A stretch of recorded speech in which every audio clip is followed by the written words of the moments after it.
Amigos de Expreso de La Razón, bienvenidos a un nuevo episodio de Tertulia, este podcast en el que, bueno, ya sabe, conversamos sobre los temas más importantes en la vida pública de Tamaulipas. Y desde luego, aunque se está terminando el año, es una época en la que empiezan las vacaciones y demás, pues hay muchos temas en la agenda.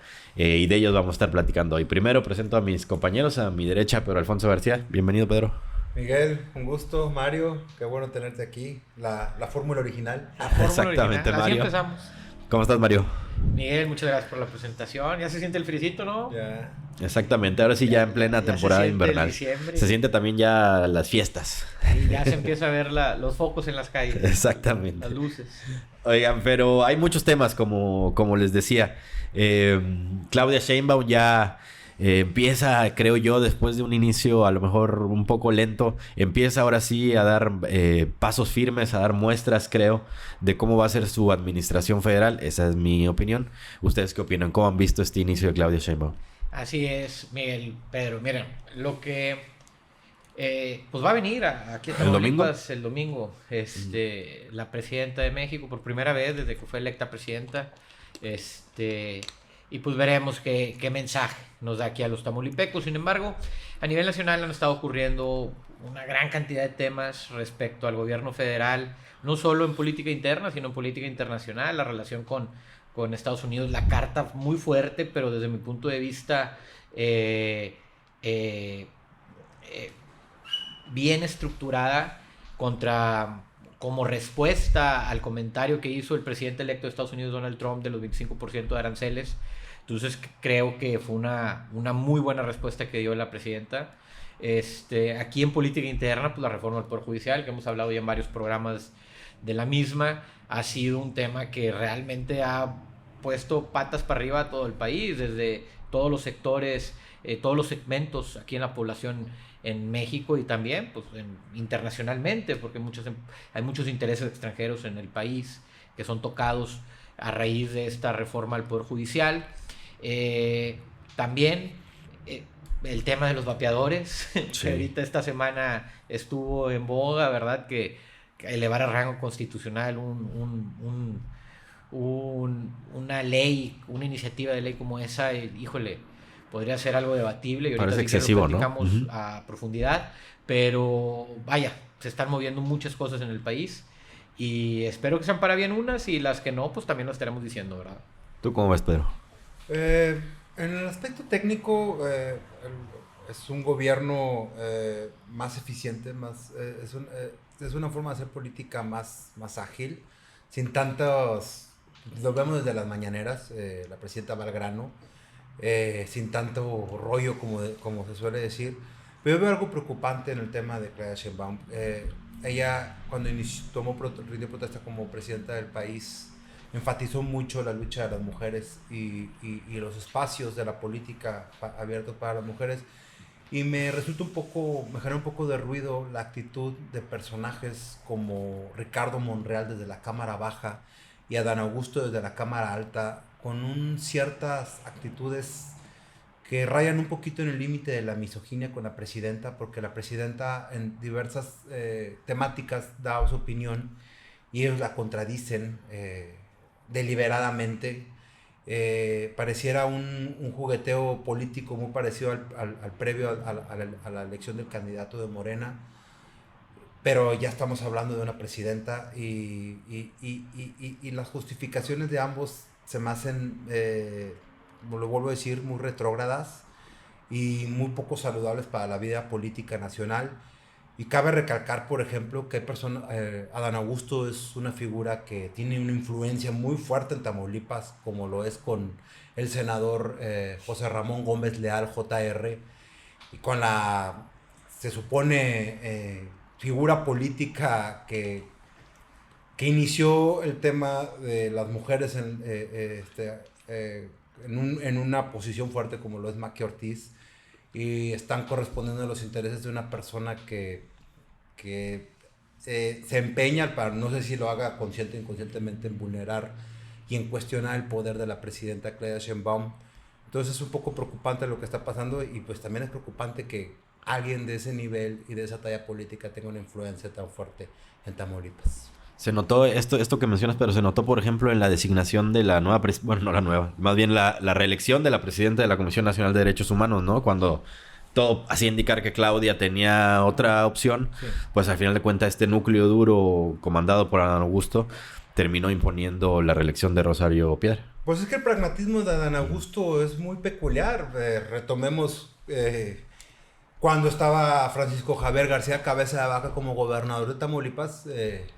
Adán Augusto tenía una amistad muy, muy curiosa con... Mientras Cabeza de Vaca perseguía alcaldes y perseguía al mismo, neta que todos es candidato, Américo Villarreal, gozaba de una amistad plena. No sé si recuerden que en un informe Cabeza de Vaca incluso mencionó a un empresario que está muy relacionado con Adán Augusto y lo presentó como si fuera una figura más política que no tenía, o sea, no había razón de que lo mencionara, pero lo mencionó para darle gusto a Adán. Y como lo vemos ahora, Adán tiene una influencia muy fuerte con figuras de Tamaulipas y es preocupante porque se está haciendo una forma de hacer política, ahora sí que como lo cuestionaban mucho al expresidente de Manuel López Obrador, pues muy rayada a los 70s, chapada a la antigua. Pues mira, pues lo que alcanzo a percibir es que si antes había oposición al poder en turno desde los partidos y desde ciertos grupos externos a los intereses del partido oficial, que era Morena, y amigos, medios de comunicación y empresarios y demás, ahora vemos que hay ciertas fracturas internas dentro de la toma de decisiones de Morena. No vemos desde mi punto de vista, no veo un Morena tan unido, tan estructurado. Por ejemplo, es como dice Pedro, estoy de acuerdo en cuanto a en el Senado se ve la mano de Adán Augusto en casi todo, pues el líder de la banca de Morena. En el Congreso de la Unión vemos que Monreal también domina ampliamente ahí ese sector. En el partido pues vemos que está totalmente metida la mano de Andy, el hijo del presidente Andrés Manuel López Obrador, por lo que le queda pues a Claudia pues el ejercicio del gobierno federal, ¿verdad? Pero sin embargo era algo que los 6 años anteriores lo veíamos todos esos poderes reunidos en una sola persona y los designios del país hacia una persona. ¿Estará bien o estará mal? Pues bueno, al final del día el poder legislativo es un poder independiente al poder ejecutivo. Entonces a lo mejor desde un punto de vista teórico, abstracto, pues a lo mejor es lo correcto. Sin embargo, también puede llegar a prender luces rojas de precaución el hecho de que el partido oficial, el partido en el poder, no vea una misma dirección hacia el futuro, por lo que pues puede eso generar grandes fragmentaciones para el futuro inmediato. Ahora vemos que también ya desde la oposición, no la oposición como tal, el PAN, PRI, PRD, el PAN y PRI, no tanto desde la oposición partidista, sino en el mundo ya está surgiendo una batalla que contrarresta a la visión de izquierdas y al discurso de izquierdas. En el discurso ya se están organizando. Vimos como esta semana hubo una reunión en Argentina donde fue Salinas Pliego a hablar, donde el último participante fue Javier Milei, fue Verástegui hablando de libertad, vida y familia. Entonces los intereses de la propiedad privada y demás. Vemos como no estoy hablando del fondo de los discursos, no estoy hablando de si está bien el discurso de derecha o de izquierda. No, eso es otro tema de análisis. Lo que estoy diciendo es que ya se están agrupando en el discurso, que eso andaban todos desbalagados yéndonos para todas partes. También vi que esta semana estuvo filósofo politólogo argentino, Agustín Laje, en diversos medios a nivel nacional. Lo vi con Adela Micha, lo vi en Milenio, lo vi en Radio Fórmula. Entonces, hablando de esto, presentando su nuevo libro de globalismo y por qué está mal el globalismo y que la cultura woke y todo, ya tratando de apropiarse de una narrativa, de una batalla desde lo cultural contra el discurso de izquierda. Entonces vemos que esto ya se empieza a enfrentar en el mundo Y si en el gobierno, si en México existe opiniones diferentes o no una misma visión desde la izquierda, pues es cuestión de tiempo de que pierdan el poder. Sí, es verdad. Y se está creando un bloque además, con el regreso de Donald Trump al poder, Claro. Milei se fotografió numerosamente con él, con Elon Musk. Vemos por otro lado un personaje también muy controvertido, a Jair Bolsonaro, pidiéndole abiertamente a Donald Trump que lo ayude a prácticamente derrocar a Luis Ignacio Lula da Silva, presidente de Brasil. Sí, es No, verdad. lo que pasó en Corea del Sur también estos días, del golpe de Estado, el presidente. Y mencionabas a Elon Musk, pensando ya en la parte de los medios de comunicación, en las redes sociales, pues Twitter se ha convertido en una guarida, digamos, de estas voces, pues muy de derecha, muy anti-woke, como decía Mario. Tan es así que múltiples personajes más tendientes hacia el progresismo han ido renunciando a sus cuentas de Twitter. Así es. Se está librando una batalla, digamos, ahí. Es la batalla cultural. Antes de apropiarse del discurso político, se libra una batalla cultural. Y esta batalla cultural ya la están empezando a atacar los personajes de derecha.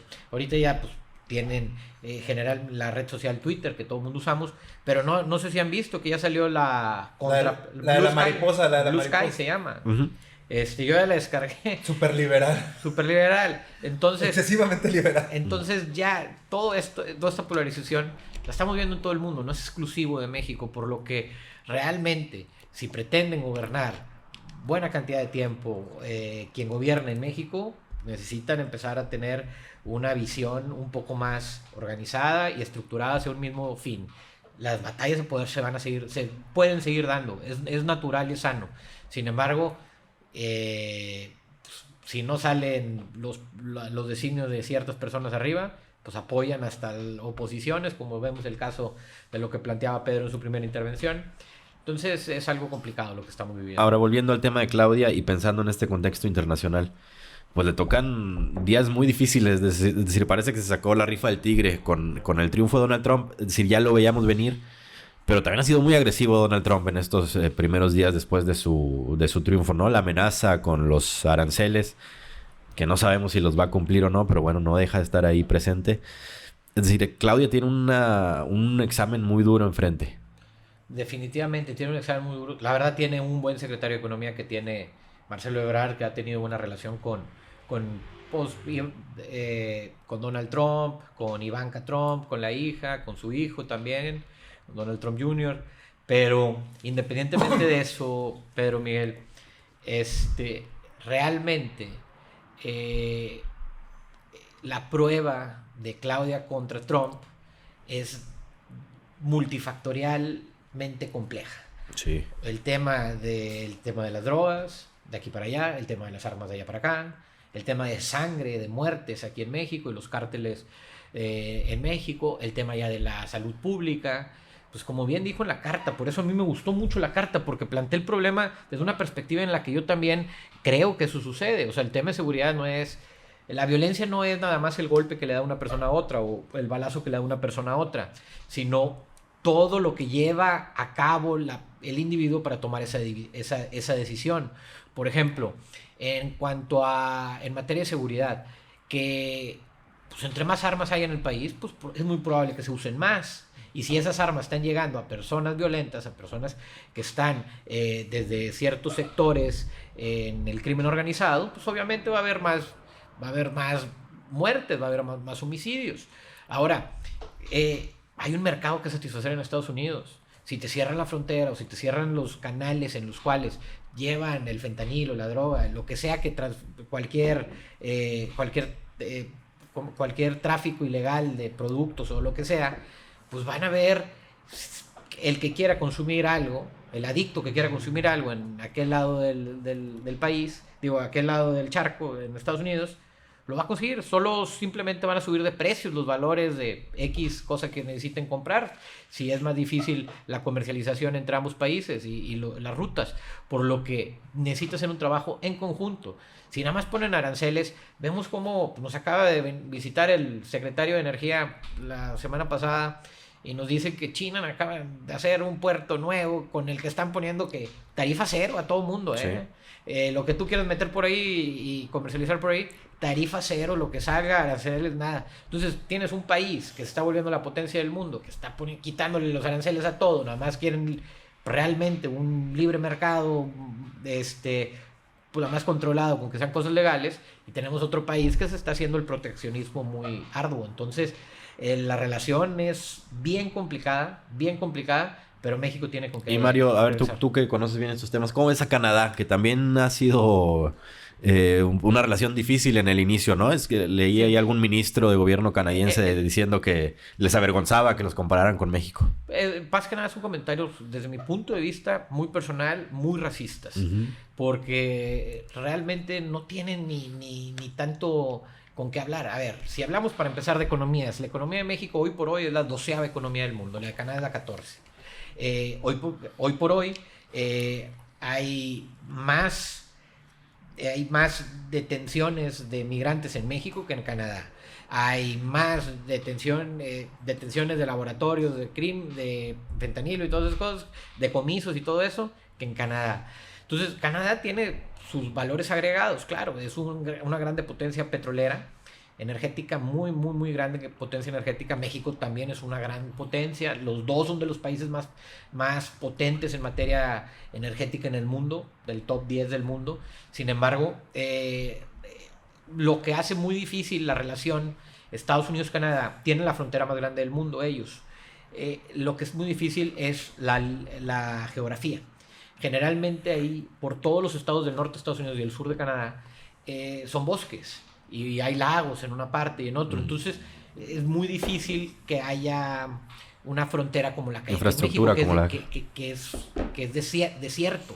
Entonces es normal que aquí esté mucho más cuidado. Allá, la verdad, por muchas partes se puede cruzar la gente sin control. Sin control alguno, Con temor de que lo mate un oso grizzly. Es más fácil que lo mate algún animal en la cruce que aquí en México, que el cruce está en la CBP y todos esos Border Patrols y todas esas cosas, por lo que realmente yo creo que los comentarios que vienen de Canadá han sido un poco más racistas, porque pues ellos hablan el mismo idioma, comparten a lo mejor rasgos de la misma, pues fueron conquistados por los ingleses y por otros por los franceses y otros por los, entonces nosotros por los españoles hablamos el castellano versus el anglosajón, ¿verdad? Entonces más que nada yo creo que son comentarios racistas. Ahora otra arista de este tema que da para mucho de la relación de México con Estados Unidos es uno que en Tamaulipas sufrimos mucho o podemos ver mucho, que es el migratorio.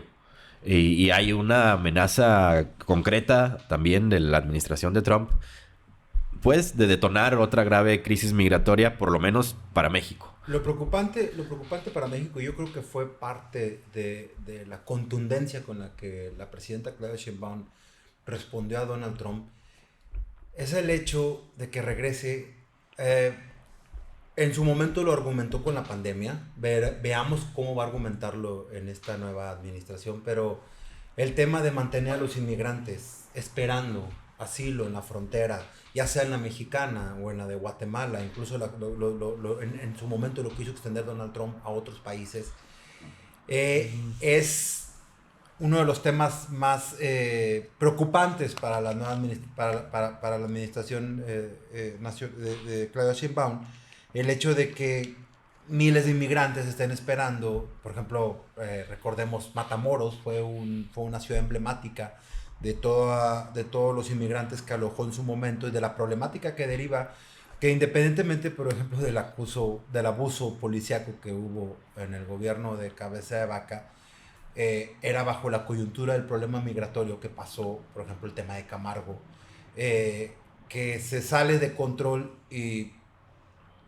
por lo mismo sucede tragedias como la que pasó, en la que se abusan totalmente de los derechos humanos, Y ese es el gran riesgo que tiene, por ejemplo, el gobierno de Claudia Sheinbaum, que sucedan, ya sea por el lado de las autoridades o por el lado de la delincuencia organizada, que se den situaciones de este tipo, además de toda la fila de espera que se llega a dar en las ciudades.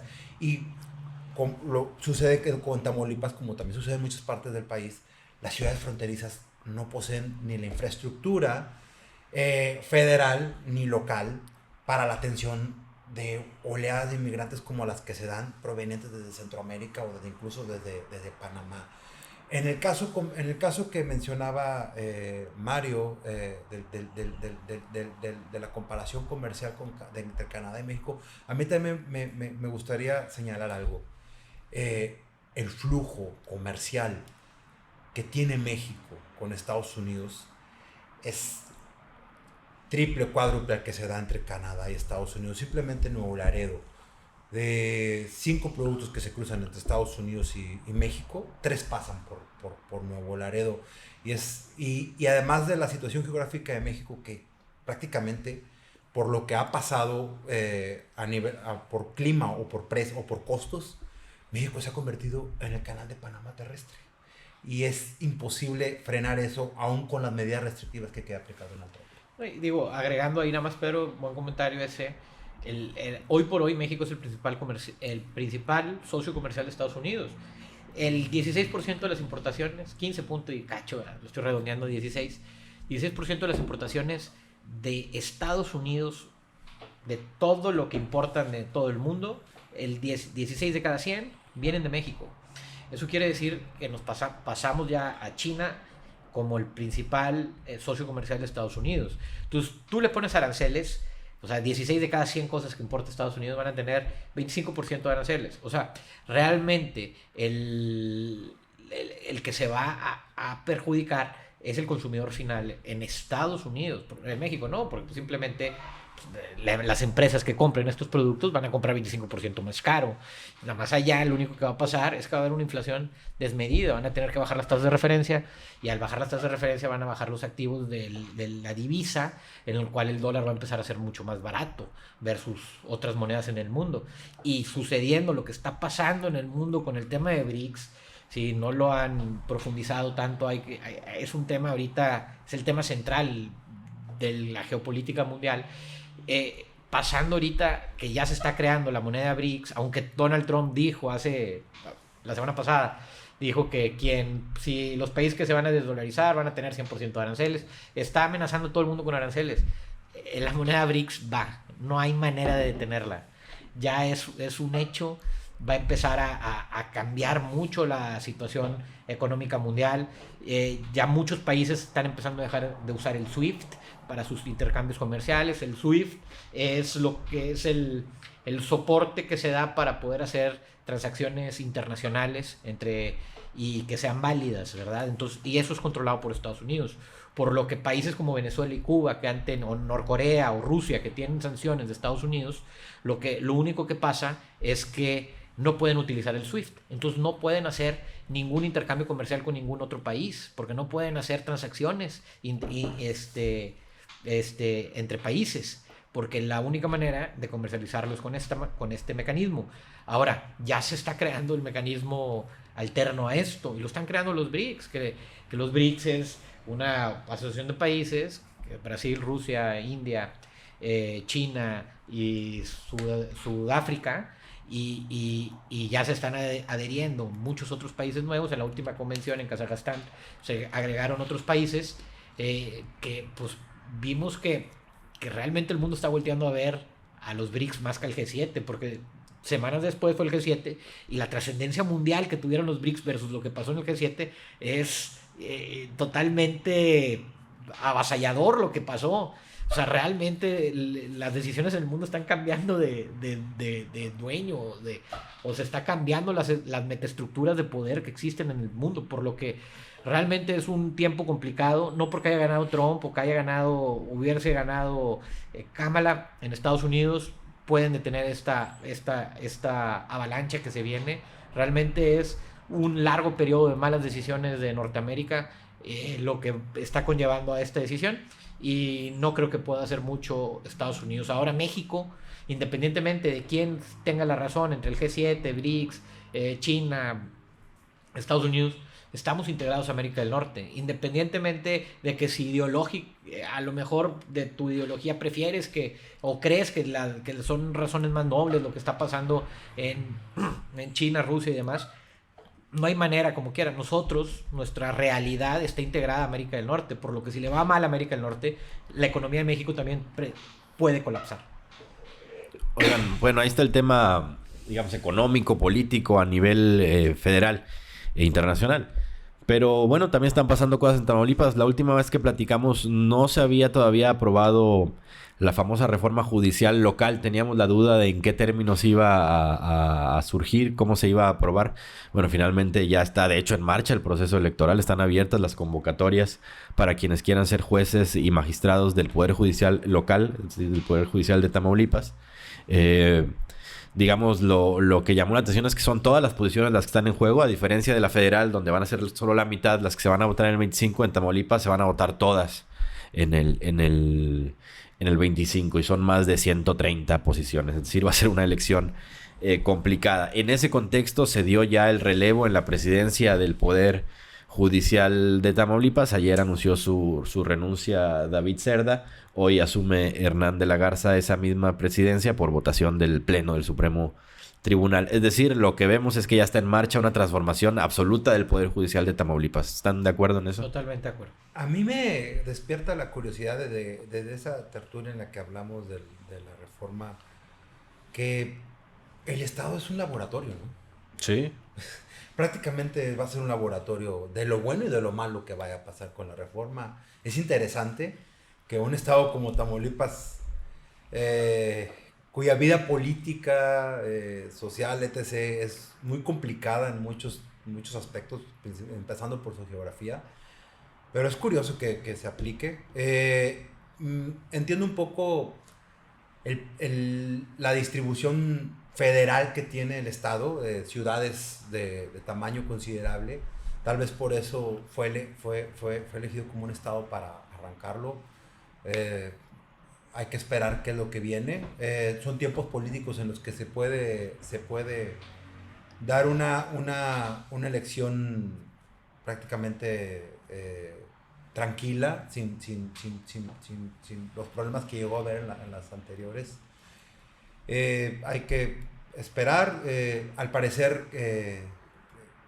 hasta que terminemos este programa, Hernán de la Garza era el magistrado Hernán de la Garza era quien se quedaría como provisional en lugar de David Cerda, en una administración que parecía en un inicio que podía haber fricciones por la naturaleza política del grupo político que llegó al Poder Judicial en su momento, pero ha sido una relación muy tersa entre el Poder Ejecutivo y el Poder Judicial. Esperemos cómo se da en los próximos meses, años. Miren, yo creo, punto de vista totalmente personal, que es muy aventurado el cambio de los 128 magistrados y jueces aquí en el Tamaulipas. ¿Por qué? Porque casi todos los estados de la República lo que están haciendo es están mandando unos para la elección popular en el 25, otros para la elección popular en el 27, lo que hace que pues esta transición de pues, muchos nuevos jueces no entre de golpe a la resolución de asuntos jurídicos en el estado de golpe, ¿verdad? Desde mi punto de vista, que sean electos el 100% de los jueces de los circuitos locales va a generar puede generar en la práctica ciertos disturbios. Por ejemplo, jueces que no van a la elección, que no se van a meter, y ahorita están haciendo resoluciones, ahorita están deliberando cosas, están los acuerdos, está todo, pues pueden fallar en favor o en contra de algo, o pueden de acuerdo a sus intereses personales más que a los intereses de la justicia, por lo que eso es un factor. Otro, que pues, vaya, en fin, que los que están ahorita, que van a salir y que no van a continuar, muchos puedan llegar a ver más por intereses alternos a solo emitir un fallo que desde el punto de vista jurídico de lo justo, de lo correcto, del deber ser de acuerdo. Las interpretaciones pueden variar. Lo que estoy diciendo es eso, ¿verdad? Tal cual. Entonces, creo que es aventurado. Lo más sensato, desde mi punto de vista, hubiese sido una mitad ahorita en el 25, otra mitad en el 27. Como la federal. Como lo están haciendo la mayoría hasta lo federal. Como lo están haciendo la mayoría de los estados. Entonces, pues bueno, vamos a ver si esta decisión, también no soy un oráculo para ver el futuro, a lo mejor sale bien todo esto, pero bueno, mi experiencia me dicta que es complicada esta situación. Un cambio tan de golpe en un poder de los tres poderes es complicado. Ahora, que haya ayer renunciado el magistrado presidente David Cerda y ahorita haya entrado, pues bueno, es un cambio interno que se dio, esperemos que también sea para lo mejor en el Estado.